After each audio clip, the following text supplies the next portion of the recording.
Hey, we got Drewz Viewz here, and I'm back for a little Car Tuesday, reacting to them cartoons on a Tuesday.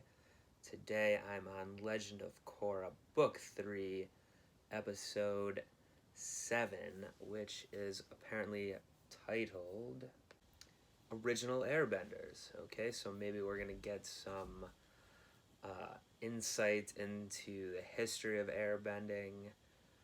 We didn't have anything really from the train. Well, last time was more about metal bending training.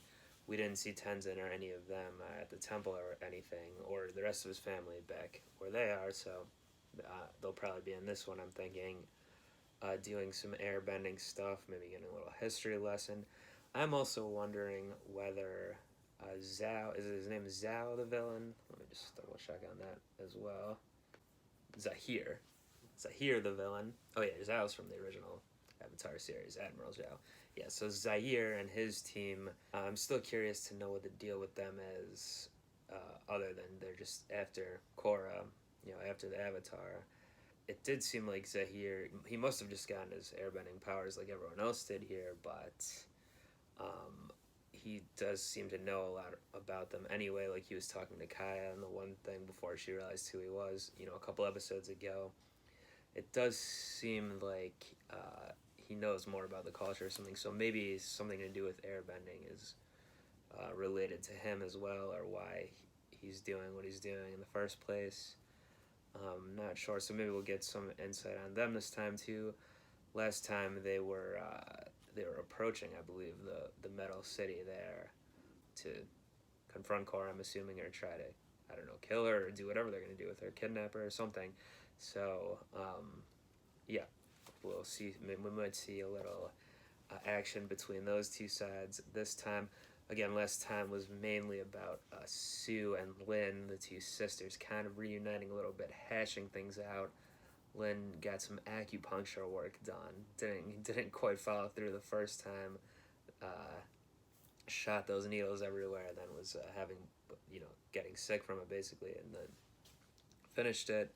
Confronted her sister. They had a skirmish, which Opal, the niece slash daughter, stopped. Who's the new airbender also, and they decided then, the sisters, to come to somewhat of terms with each other. Maybe start slow though. So yeah, that was a good episode. A lot of good flashbacks, interesting stuff with Toph there. Assuming we might move away from that for now for this episode, but I am interested to see more of flashbacks of Toph and things like that, and see if she is still alive somewhere in the world today, which people don't seem to know whether she is or not. So anyway, I'm ready to pop into this episode about the original Airbenders. Let's do it.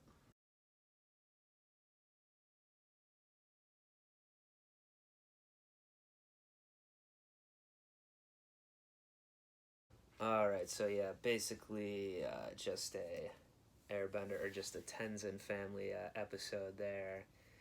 Korra calling into the episode, literally radioing in for a scene, but that's about it from her and their side of things.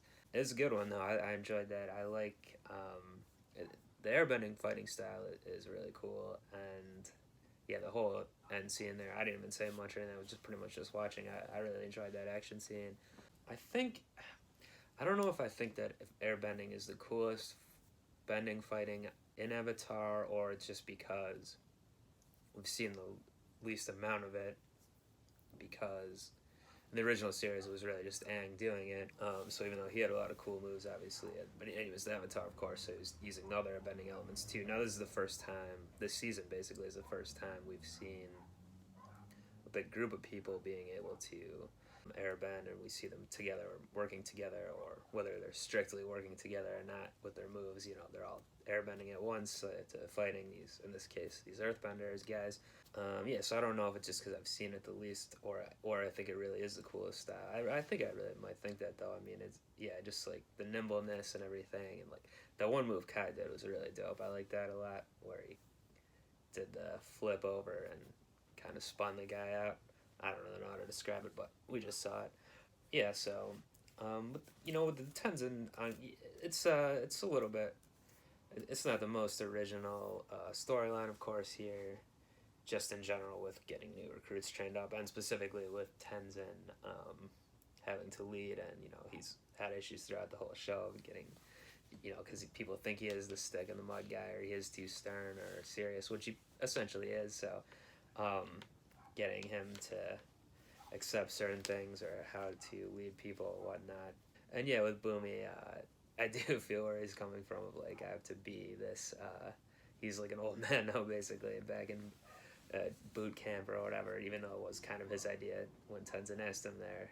But yeah, we obviously see when he is like a natural leader of people, so he got them at the end to get together there.